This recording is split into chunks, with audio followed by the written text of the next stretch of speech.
I've always been drawn to architecture. From sketching buildings in school notebooks to earning a degree, my goal has been to create spaces that inspire. Along the way, I met Sally, who believed in my vision, and together we built a successful architectural firm. My best friend David joined us and became crucial to our success, managing projects and ensuring my designs were executed properly. Everything seemed perfect until one day, while adjusting a project, I caught a news report about a liquidation in Ocala. To my shock, the footage showed Sally and David leaving a motel room together. Sally had left work early, claiming to run errands, while David said he was in Gainesville. The betrayal hit hard. 14 years of marriage and a decade of friendship all called into question. Our firm had grown rapidly, especially after winning a City Hall Design Award. We expanded our team to 12 architects, moved into a new 7-story building, and enjoyed steady profits from rented office space. I had invested the most, followed by Sally and David, and things were going well until that afternoon. The distance between Sally and me had grown over the years due to my long work hours, but I never doubted her love or loyalty. However, the motel footage stirred confusion. I contacted my friend George, who worked at the TV station, and asked for a copy of the broadcast. When I reviewed the footage, it confirmed what I feared. Sally and David had been caught kissing at the motel. I reached out to Tom Noble, the motel's owner, to check the surveillance footage. He said the police had already taken the tapes, but I could view them at any time.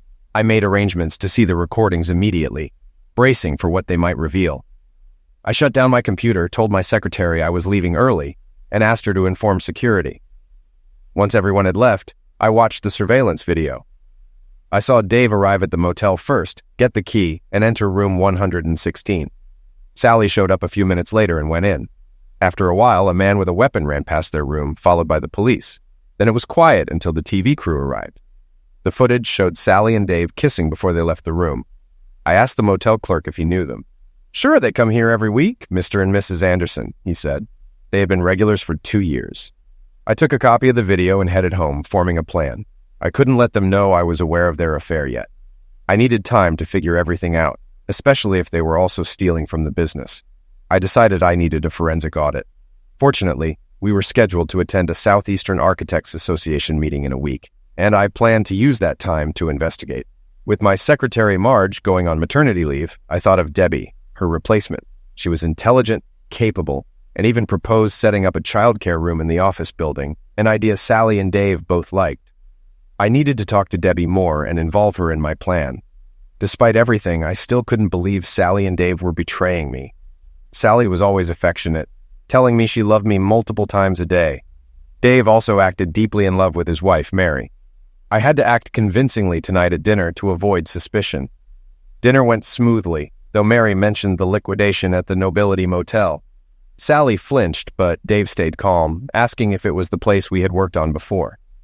I suspected Mary knew about the affair and was subtly provoking them. I had to keep my cool. After dinner, we were all cleaning up. Sally was washing dishes and Dave was drying. Mary and I were bringing in items from the patio. As we entered, Sally and Dave were chatting quietly. Mary joked, "What are you two planning? Sneaking off once John and I are asleep?"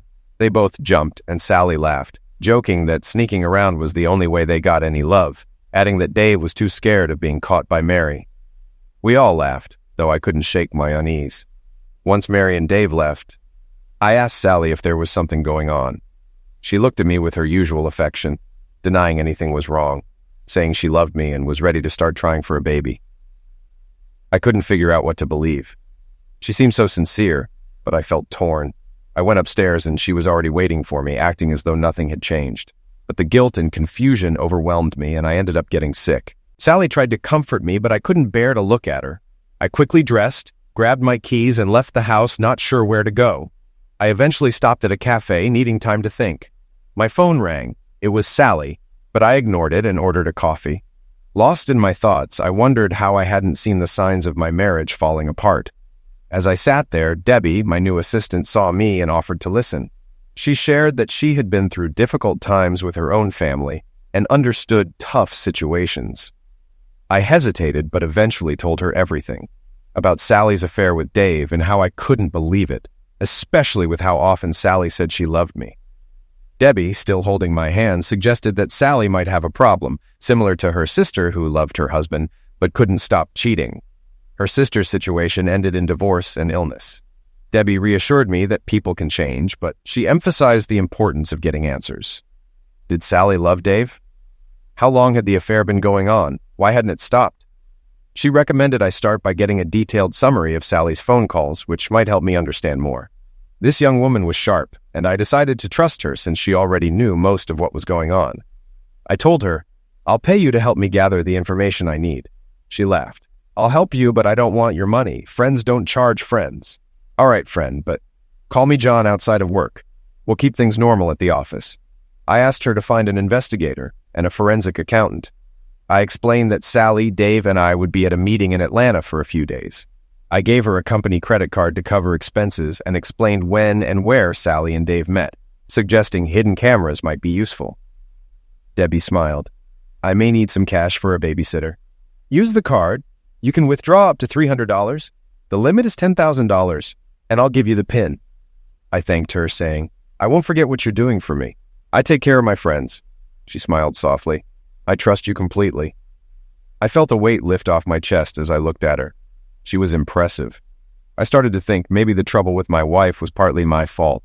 I needed more information to see if it was something we could fix. Debbie then shared more about herself. Her father had been a cop who was tragically eliminated. Afterward, she moved in with her strict uncle. Her sister rebelled and disappeared, returning years later with a husband and baby. Debbie, meanwhile, graduated as valedictorian and quickly worked her way up in a department store, becoming a manager at just 18. But an attack at a work party left her pregnant and unemployed. Despite her challenges, she kept going, raising her daughter on her own. I admired her resilience and told her, "If you ever need anything, just let me know." "What are you studying?" "Business administration, but tuition's tough and my savings are running low." I joked, "Sweetie, I have a proposition for you," and offered to pay for her college in exchange for a contract to work for me during and after her studies. I explained that her pay would increase with her GPA. She was excited, saying, "Wow, I won't disappoint you, John. Just don't call me Mr. outside of work." As she left, she gave me a quick kiss on the cheek, a tear running down her face. After she left, I noticed her bill was only $2.50, so I paid for both of us. The next morning, I heard Debbie's heels clicking down the hall. She paused at my office door with a bright smile. "Good morning, boss." "Good morning, Debbie. Come on in." She placed 3 $1 bills on my desk and grinned. "I stopped by the cafe this morning to pay for last night, but they said the check was already paid. You must have covered mine." I laughed. "Yeah, I did, but it was only $2.50. "You tipped too, didn't you?" "Yeah, I guess I did." I handed her an envelope. "Here's the credit card. The PIN is inside. Start on those projects we discussed. I'll tell Marge you're working on the daycare plan so you can take your time. Sound good?" She smiled, taking the envelope. "Yes, sir, John. I'll report back later if I'm done before the day's over." By noon, Debbie returned with an envelope. "Here's everything you requested. Let me know if it works for the audit. I need to confirm by tomorrow for this weekend. I'll also need to bring my daughter Dolly with me for the surveillance setup." "Should I come back in an hour?" she asked. I assured her I'd have answers soon and smiled as she left. Then I buzzed Sally. "Hi, honey, what's going on?" Sally answered. "Not much. You didn't go out for lunch?" I asked. "No, too busy. I'm getting payroll ready early since we're leaving for Atlanta on Friday. Is everything set with Dave and Mary?" "Yep. Are you feeling better today? You seemed off last night," I replied. "Yeah, I'm good now. By the way, that girl Debbie dropped off some daycare info. She's sharp," I mentioned. Sally teased. "She sure is. Should I be worried about her around you?" I laughed. "Why? You've never worried before. Besides, she's way too young. If I were 20 years younger, though, maybe." Sally laughed too. "She's a cutie, that's for sure, and her daughter is even cuter." That struck a nerve, as I wanted a baby too. Later that afternoon, Dave stopped by. I asked him, "Are you ready for Atlanta?" "Heck yeah," Dave said, then added, "Sally told me you weren't feeling well last night. You all right?" "Yeah, just something I ate," I replied with a grin. As if I could ever cheat on Sally, she'd liquidate me. Dave chuckled, but seemed slightly uncomfortable. "She loves you. She'd never cheat." "Maybe, but under the right conditions, anyone might." "She has plenty of admirers," I said. "True," Dave agreed, "but she's yours." The conference went well, though I was nervous. I called Debbie daily, and she confirmed she had all the info I needed. Sally and I were busy with activities, and though exhausted, we had a good time. After the last day's events, we returned home Sunday evening. While sitting in the back seat with Mary, I noticed Sally repeatedly pushing Dave's hands away while she drove.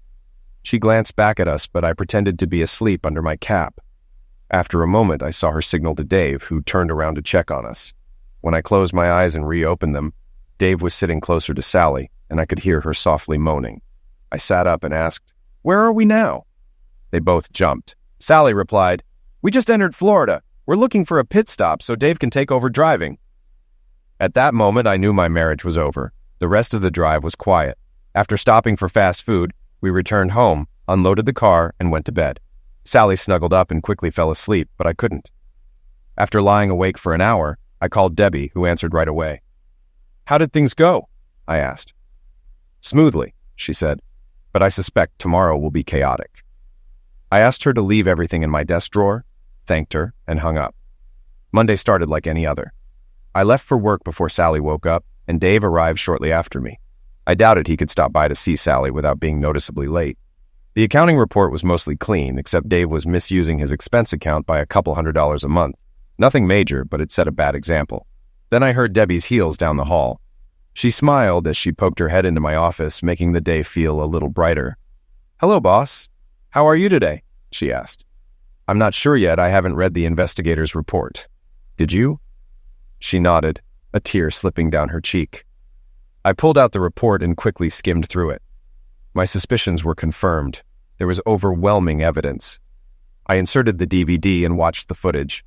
It started with Sally entering the motel room and kissing Dave. They undressed and had sex. I fast-forwarded to the next scene, which was from Thursday. In the video, Sally told Dave, "This is the end. I think we've been too careless. They both suspect something. We can't do this again." Dave agreed, saying it had been a wonderful 5 years. He joked about one last time, but Sally refused, saying she couldn't lose me. They kissed and left. Tears filled my eyes. Debbie shut the door and rushed to my side. "John, are you okay?" she asked. "They're supposed to meet you here in 20 minutes. Do you want me to delay it?" "No," I said. "Give me a minute to wash my face. When is Mrs. Forrester expected? 5 or 10 minutes after Sally and Dave arrive. Can you stall until then? Buzz me when she gets here and escort her in. Stay as a witness. You control the hidden cameras, right?" "Yes, I'll turn them on when they arrive." "Good. The faster Mrs. Forrester comes in, the better." Debbie smiled. "You'll do just fine, Mr. Nelson. I guess you noticed the tissues I put around the room." She glanced at the clock. "I need to get back to my desk." She peeked outside, then blew me a kiss. "Be strong, boss." The door closed behind Debbie. 2 minutes later, the buzzer rang and Dave and Sally entered. I pretended to be on a call, motioning for them to sit. I said, "Right, George, I'll let you know how it goes. Bye." Then the buzzer went off again. Debbie announced, "Mrs. Forrester is here." I welcomed Mary in and said, "Mary, I thought you should be here since this affects you too." Sally and Dave exchanged nervous glances. I introduced Debbie as my temporary secretary and asked everyone to watch the TV monitor. I played the video of Sally meeting Dave at the motel. Sally screamed, "No!" and collapsed onto the floor. Dave glared at me, saying, "You son of a—" Mary interrupted, "No, you're the son of a witch, David. Be quiet. I want to hear this." After more footage, I stopped the video and turned to Mary. "You need to see one more part." I showed the clip where Sally and Dave agreed to stop the affair, fearing they'd been caught. Sally was still crying on the floor. I said firmly, "Enough, Sally. It's too late. You need to hear this. It's about your future." I turned off the DVD and said, "Sally, I will always love you, but I can never trust or live with you again. You'll be served with divorce papers as you leave." I looked at Mary. "I'm sorry to drop this on you, but I think you had an idea this was happening, didn't you?" Mary nodded. "Yes, I did. I smelled Sally's perfume on Dave and knew something was off. I forgive you, John. I've already lined up a lawyer for this." I turned to Sally and Dave. "Cheating is like stealing. Our wedding vows mean forsaking all others, and you both broke that trust. In business, trust is everything. I propose buying you both out, but I'll need time to gather the cash. If not, we sell the business and split the profits. We'll decide in 10 days. Any comments?" Mary spoke first. "The money Dave invested is mine. I'd like to stay as a silent partner. Dave's fired and has no home now." I smiled. "That makes things easier. I'll get the paperwork drawn up." Sally then asked, "John, can I keep my share and be a silent partner too? Just send me the dividends." "Mary, I'm so sorry. I never meant for this. I was weak and threw away the best man in the world. My life is over." I sighed. "Sally, You can keep the house. I'll move out soon. Sally left, and I heard her being served divorce papers. As her heels clicked down the hall, I turned to the window, tears in my eyes. After a few minutes, Debbie gently pulled on my arm and dabbed at my eyes with a tissue. "Mr. John, are you all right?" I smiled. It's hard to end 14 years of what I thought was a perfect marriage, but I'm relieved I can keep the business. Debbie smiled. "I'm happy for both of us. Now you can keep your promise." I would have kept it somehow. How's the daycare project coming along? Debbie smiled, and the tension I'd been feeling vanished. I've finalized all the figures, and even found a retired nurse who'd love to run the daycare. She knows other RNs who would be interested in working part-time or full-time. I'd like to bring her in. I replied, "That's your call. If she's a good fit, send her to Joanne in HR. Do you still have money left on the credit card?" "Yes, more than half." "Good. Use it to buy the equipment she needs. If the room requires modifications, arrange a meeting with all department heads, including Sally and Dave's assistants, right after noon in the conference room." I smiled and said, "I'm putting a lot on your plate. Can you handle it?" "Yes, I can. I'll only ask for help if necessary." "Great. From now on, set up a daily morning meeting with me. Also, you're now my personal assistant. Find a secretary for yourself and give yourself a raise." She beamed, hugged me, and kissed my lips before pulling back, embarrassed. "I'm so sorry. I got excited." I laughed. "Thank you for the kiss. I might have to promote you daily." She blushed and said seriously, "I hope it's for more than just my kisses. Don't worry. I trust you'll do a great job. You'll be my eyes and ears to help run the business." Promoting Debbie was the best decision I'd made. She handled everything with efficiency, leaving me free to focus on what mattered. The daycare was set up in no time. A couple of weeks later, she walked into my office for our morning meeting, looking professional in a new business suit. "Good morning, boss," Debbie said cheerfully as she walked into my office. "Good morning, Deb. How are you?" I asked. Grinning, she replied, "Much better now that I'm here." "Thank you. Now meet my new assistant," Debbie said, pressing the intercom button. A tiny girl came bouncing into the room. "Here I am, Mommy," the girl exclaimed with excitement. Debbie smiled and introduced her. "This is my daughter, Dolly. Say good morning like I taught you." Dolly curtsied sweetly and said, "Good morning, Mr. John. I'm pleased to meet you." Grinning, I replied, "Good morning, Miss Dolly. Are you enjoying the daycare?" "Oh, yes, it's fun, and Mommy visits me lots," she said with a bright smile. I couldn't help but ask, "Dolly, have you ever been to the zoo?" Dolly looked up at Debbie, then back at me. "No, where the animals are good?" she asked innocently. I smiled at Debbie and turned to Dolly. "Well, I'd love to take you and your mommy to the zoo this Sunday if you'd like." Dolly's eyes lit up, and she excitedly asked her mom, "Mommy, can we go?"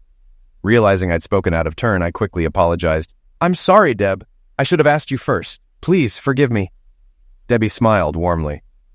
"It's okay. You just got caught up in the moment. Yes, we'd love to go. I'll pack a picnic." "Debbie, do you have a car?" I asked, noticing the slight hesitation in her response. "No, mine broke down, and I'm saving up for one," she explained. "As my personal assistant, you need a company car. I'll arrange everything this afternoon after lunch with you and Dolly," I offered.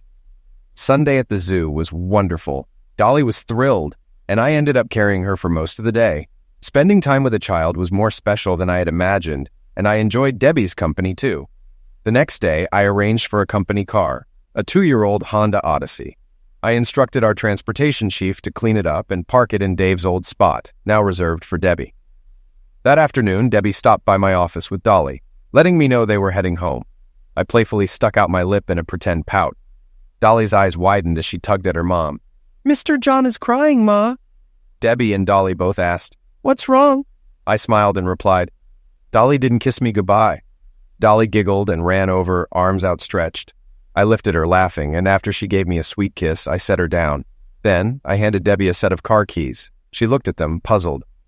"You look so professional in your new suit, and you can't be seen riding the bus. These are the keys to your company car, parked in your new reserved spot," I said. Debbie's eyes widened in surprise. "What? Really?" "Yep. If you don't have a child seat for Dolly, get one. Now, go on," I added with a grin. Debbie hesitated for a moment, then shook her head, scooped up Dolly, and left. The next morning, I saw her pull into the lot in the Honda minivan. When she noticed the coffee on her desk, she smiled, walked into my office, and quietly closed the door behind her. Without a word, she hugged me tightly and kissed me deeply before pulling back and asking, "Why are you so good to me?" I smiled at her. "Because you've earned it. The company runs smoother than ever, and honestly, being around you makes me happy." She looked up at me, searching my face. "Is that really true?" "Of course. You know I don't lie," I reassured her. "John," she started hesitantly, "I need your help. I bought steaks and a grill, but I have no idea how to cook them. Can you show me tonight?" "Sure, I'd love to," I agreed. She hesitated again, then added, "And Dolly's been begging to have you over for dinner. She really likes you. And, well, so do I." She blushed slightly. I smiled warmly. "About the minivan, though. I can't accept it." Her brow furrowed. "You don't like it?" "We love it, but it's too much," I explained. "It's been sitting unused for a year. If you really don't want it, I'll get you something else," I offered. She laughed, shaking her head. Okay, I'll keep it. You sure know how to get your way." I chuckled. "Hey, you're the one who convinced me to set up a daycare. You're good at getting things done." "Just don't be mad at me," she said softly. "I'm not mad. That's why I hired you, to push me to do what's needed. You keep everything running smoothly." She giggled, clearly relieved. "It works, doesn't it?" I grinned. "What time should I come over for dinner?" "How about right after you change? Oh, and the grill is still in the van," she reminded me. "I'll be there soon," I promised. Dinner that night was perfect. Steaks, baked potatoes, and corn on the cob, all cooked on the grill. Afterwards, Dolly and I played Go Fish, and later we treated ourselves to ice cream at Dairy Queen. It was a fun, messy evening, and after helping put Dolly to bed, Debbie and I shared a quiet glass of wine. I knew it was time to leave. "Can I see you tomorrow?" I asked, sensing something in the air. Debbie hesitated again, then said, "John, we need to talk." A chill ran down my spine. "I'm listening," I replied, worried I'd overstepped. "You always listen, but you're not hearing me," she said gently. "I think I need to release you from your promise and find another job." My heart sank. "Why? I thought you loved your job." "I do," she admitted, "but I feel like I owe you so much and I don't know how to repay you." I shook my head. "You don't owe me anything, Deb. I've gained far more from you than you've given." She looked at me, clearly confused. "How is that possible? I haven't given you anything." "You've given me the most precious gift of all, time with you and Dolly. Your kindness has saved me. If I weren't so much older, I'd court you with everything I've got." I paused, realizing the weight of what I'd just said. I probably shouldn't have said that. Her eyes softened as she looked at me intently. "Are you telling me you love me but won't pursue me because of your age?" "Yes," I whispered. "I love you with all my heart." As I poured my heart out, Debbie's face lit up with a big smile. She jumped into my lap and kissed me passionately, then showered my face with kisses. "John, I love you too. Dolly loves you so much. I want you tonight, and I want to wake up with you in my bed. You'll have to teach me about Zex." I smiled as she kissed me again. "I don't know much about Zex," she admitted, "but you're the Zexiest man I've ever met. I fell in love with you the day I started working for you." She caressed my face, speaking softly. "I meet lots of guys at school, but they're so immature. You're different. And I love that about you." I kissed her gently, then carried her to bed where we cuddled. "John, I love this peaceful feeling after being close to you," she said, giggling. "I hope you can dance as well as you love." "Dance?" "Yes, I love dancing. I used to teach at Arthur Murray. I always dreamed of marrying a tall, strong, handsome man who'd dance with me into the sunset." "Well, 3 out of 4 isn't bad," I joked. She smiled. "Honestly, I'll skip the dancing for your love. I can't live without that." As I thought about what we needed to arrange, marriage license, honeymoon, where we'd live, Debbie grinned knowingly. "You're thinking about a solution, aren't you? I can help." I told her my thoughts and she smiled. "Don't worry, I have it all planned.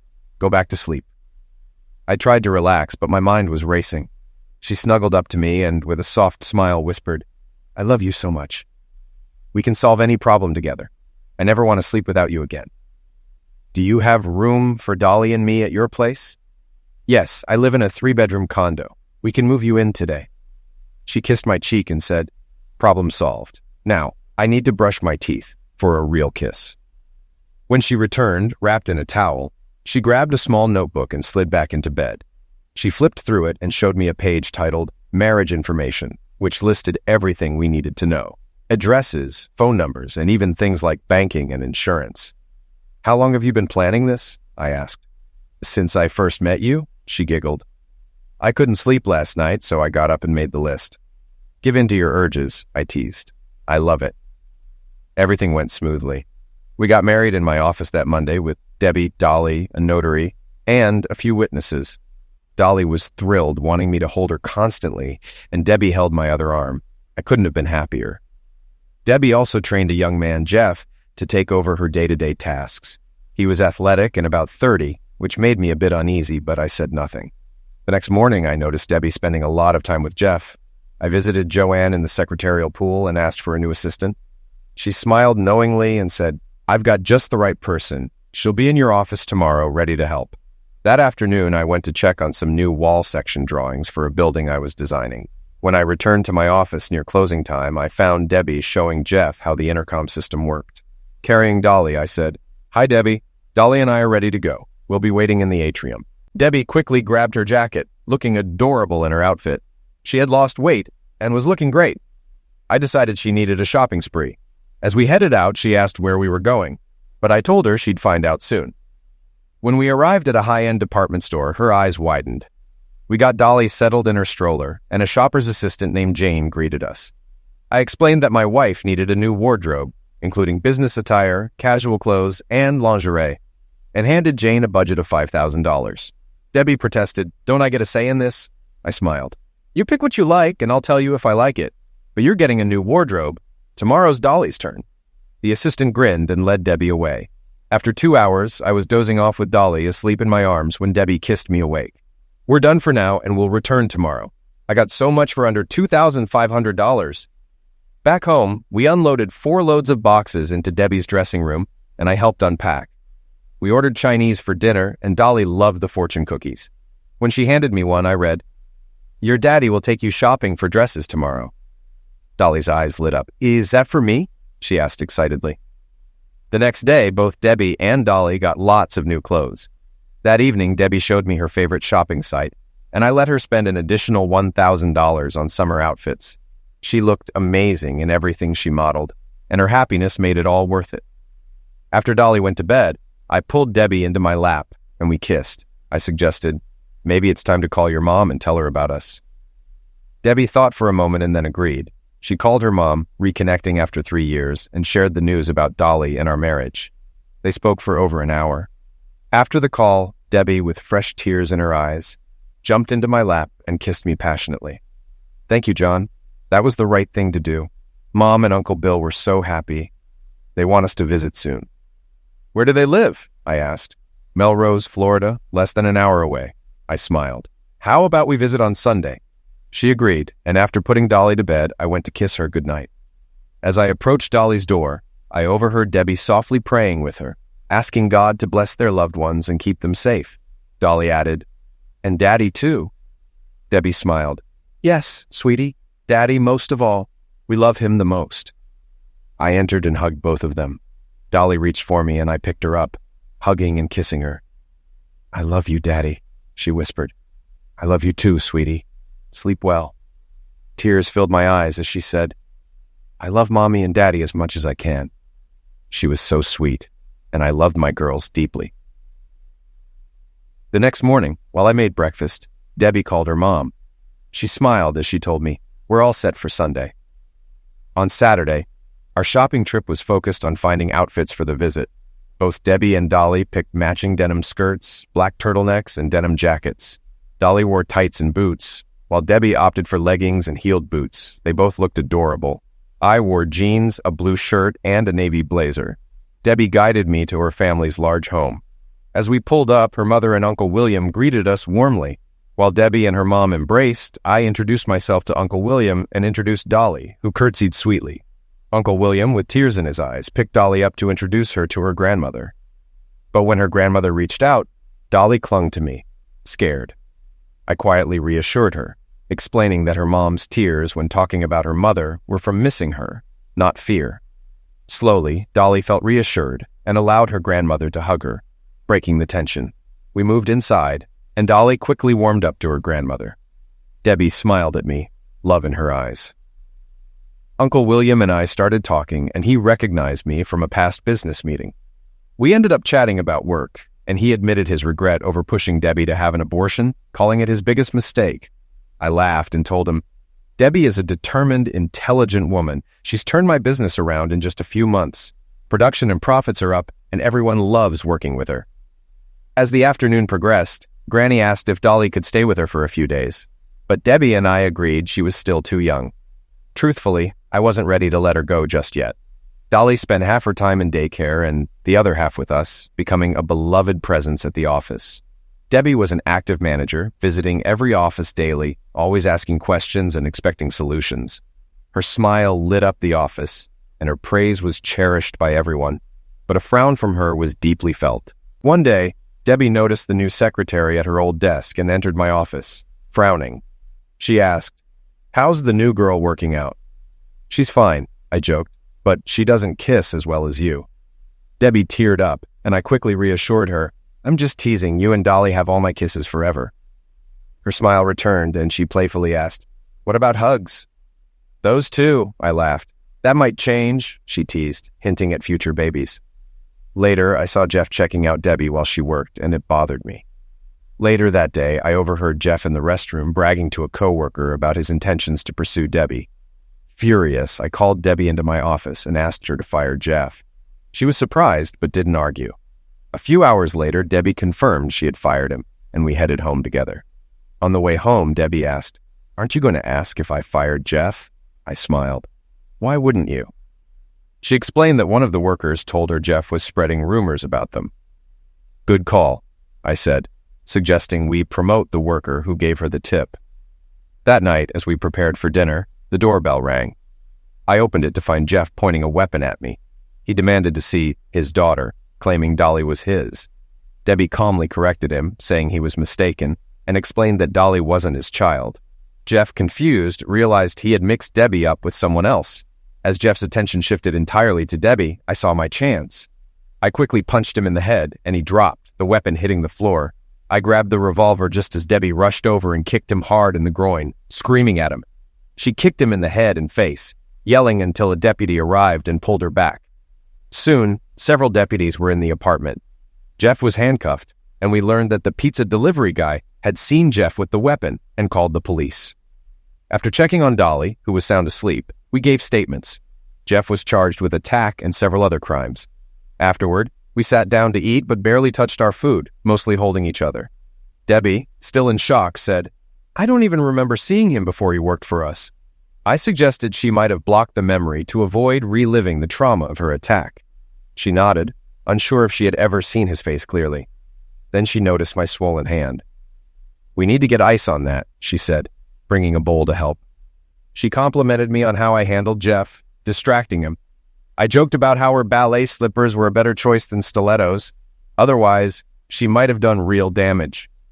Debbie got serious, saying, "No one threatens my family," and walks away unscathed. That night, I suggested we both get concealed weapon permits and look into self-defense training. Debbie knew of a place near Melrose for martial arts training and said she would set it up. The next morning, after a restless night with my hand bandaged, Debbie mentioned she had already signed us up for a weapon safety course at a local shop.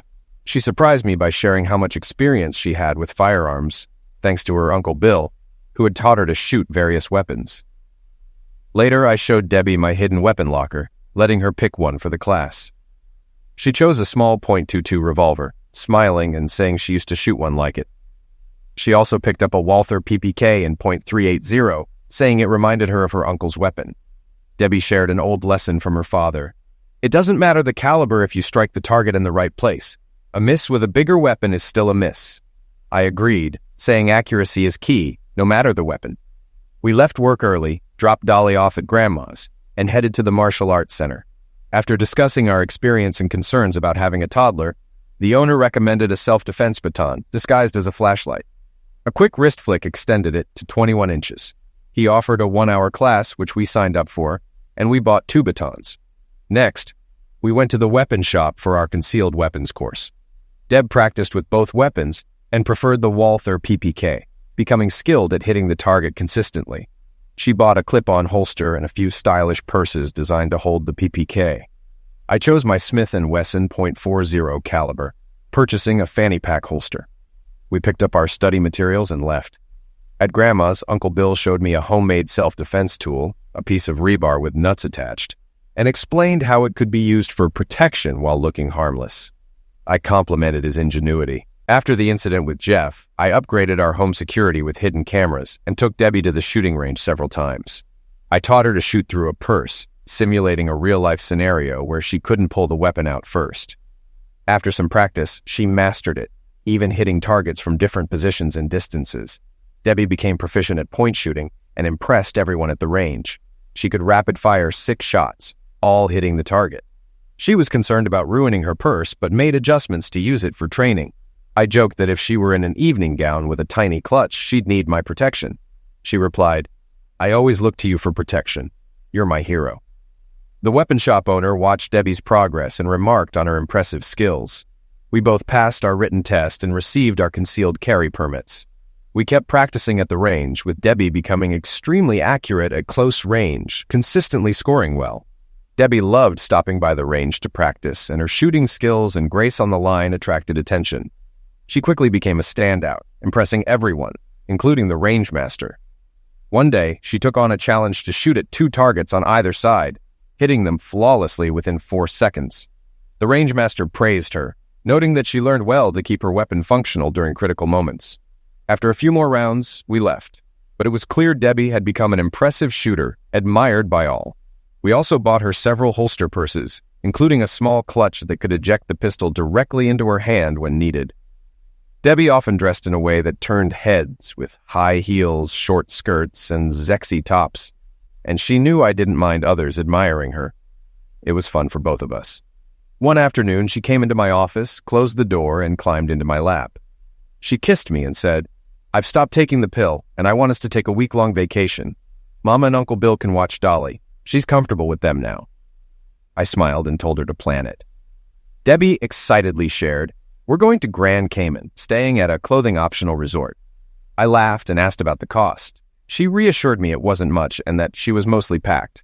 Our vacation was great, though our experience in the clothing-optional section didn't go as planned. After relaxing on the beach, we woke up to a small crowd watching us. A man approached, offering Debbie a role in an adult film, boasting it would make her big money. I stood up and told him, "She's a CEO making $9,000 a week. You'd have to beat that." The man was stunned. Later, back in our room, Debbie teased me, asking if she could star in the movie. I played along but made it clear I wouldn't allow it. We laughed about it, but she admitted she couldn't do that anyway. "I'd never let another man touch me," she said seriously. We kept the conversation light, teasing each other about the bizarre encounter. However, after some playful back and forth, Debbie joked about my size compared to the guy on the beach, which stung a bit more than I expected. Needing space, I left the room and wandered the resort, lost in thought. Eventually, I overheard Debbie talking to the man from the beach. He warned her that teasing a man about his size could have lasting damage. I listened, pained, as he explained how such remarks could ruin a relationship. Debbie cut him off, clearly worried, and hurried to find me. When she saw me sitting nearby, she ran into my arms, tears forming. We went back to our room, but I was still upset. As I undressed, she asked with concern if my frustration was because of her teasing. I sighed, admitting that her comment had hit me harder than I wanted to admit. Debbie's face crumpled with tears, trying to explain through her sobs. I gently calmed her down and told her I overheard the conversation with the corn guy. Her eyes were still wet as she asked again if I was okay. "I'll do my best with my inferior equipment," I joked, blending humor with vulnerability. Debbie hugged me tightly, and after that, the misunderstanding between us seemed to lift. We never saw the guy again. The rest of our honeymoon was relaxing, and we made love often. Leaving Grand Cayman was bittersweet, but we were excited to return to Dolly, whom we called every day. When we got home, Dolly ran to us, screaming, "Mommy, Daddy, I missed you!" She jumped into Debbie's arms while I watched, moved by their reunion. As I gathered our gifts, Dolly shouted, "Where's Daddy?" I scooped her up, and we all hugged together, crying tears of joy. Debbie's mom and Uncle Bill told us Dolly had been wonderful while we were away, and that she was always welcome to stay with them. Dolly clung to us, saying, "Don't leave me again for a long time," and we promised we wouldn't. Back at work on Monday, Deb and her team had narrowed down candidates for a new engineer position. They hired 2 top contenders, Betty Johnson, a sharp young assistant professor, and Jamal Washington, a well-qualified and personable engineer. A couple of months after our honeymoon, Deb sat me and Dolly down at the kitchen table. She held our hands and smiled, telling us she had news from the doctor. I immediately feared the worst, but Deb reassured me with a laugh. "We're going to have a new family member soon," she said. Dolly excitedly guessed we were getting a puppy, but Debbie smiled and told her she was going to have a little brother or sister. Overjoyed, I scooped Dolly into my arms, spinning her around the kitchen as we both cheered. "Mama's going to have a baby." Debbie watched, laughing through happy tears. We gathered around her, hugging and kissing, overwhelmed with love and joy. As I looked out the window, trying to collect myself, the weight of becoming a father again hit me. I turned back, hugged Debbie, and whispered, "Thank you for this precious gift." Debbie, eyes shining, whispered back, "This will be our child, a melding of the 2 of us." Dolly, ever curious, asked if we could get a puppy next time. Debbie laughed, explaining she was 2 months along and that it would be a while before she started to show. She then asked if I would attend birthing classes with her. "Of course," I said. "I'll go anywhere with you, my love." She rested her head on my chest, and we talked about the months ahead. 7 more months of waiting, and then we would welcome a new addition to our family. As I looked at the little girl in front of us, my mind raced with worry. How would Debbie's small frame handle carrying our baby? I was bigger than Jeff, Dolly's biological father. What if the baby was too big, or if she had twins? I hadn't thought about this before, and now I feared for her safety. Debbie noticed my concern. "What's wrong, honey?" she asked gently. I pulled her close and whispered my fears. She reassured me that women's bodies are built to handle larger babies and modern medicine would address any complications. "That's why I go for prenatal care," she said. "The doctor monitors everything. If necessary, they can induce labor or perform a C-section."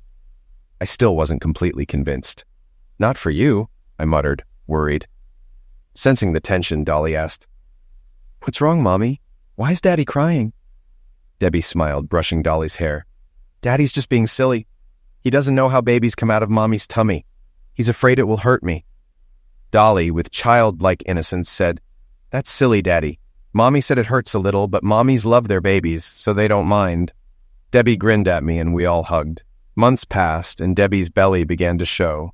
She was glowing, happier than ever, and said this pregnancy was better than her first, because this time she wasn't alone. She had a loving husband, and everyone around her was supportive. One afternoon, Debbie, 7 months along, went to the bank while Dolly and I waited in the car. Suddenly, I heard fire shots. I grabbed my pistol and saw Debbie on the curb exchanging fire with 3 men. 2 were down, and the car lurched toward her. I fired at the driver, and the car crashed into a tree. Panicking, I rushed to Debbie, relieved to find her unhurt. We barely had time to catch our breath before more shots rang out from inside the bank. I started toward the bank, but Debbie grabbed my arm. "I'm coming with you," she insisted. Together, we approached the shattered glass doors. Inside, a man held a woman hostage. I took a shot, knocking him in the head, and he dropped. As I moved to check on the woman, another robber rose behind a desk. Debbie fired 2 quick shots, taking him down.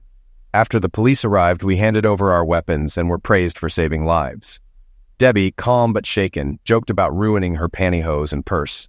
We headed home, exhausted and overwhelmed by the day's events.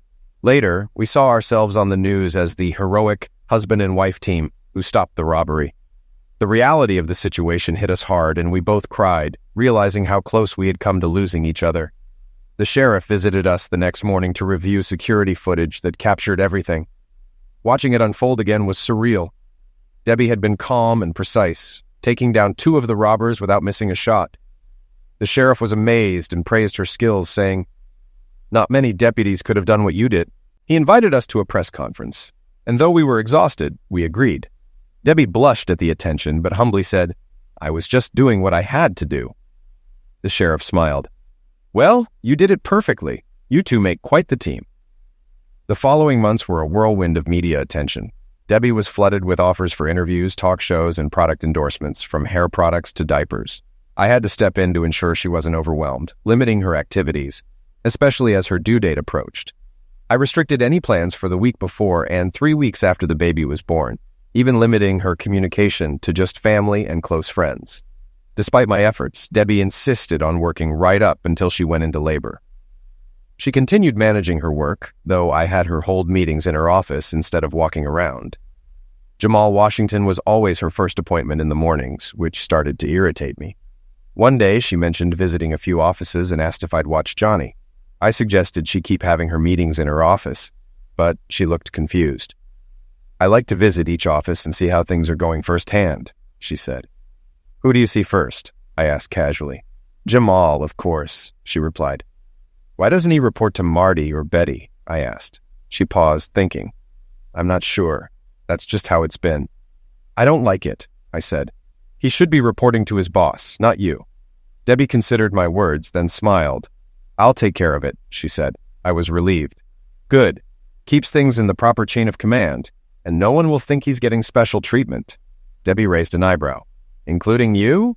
"Yep," I said, smiling. Debbie playfully flipped me off and laughed. "Oh, stop it." Months later, we held our company's annual beach party at my property near Daytona. It was an adults-only event, so Dolly and Johnny stayed with Grandma.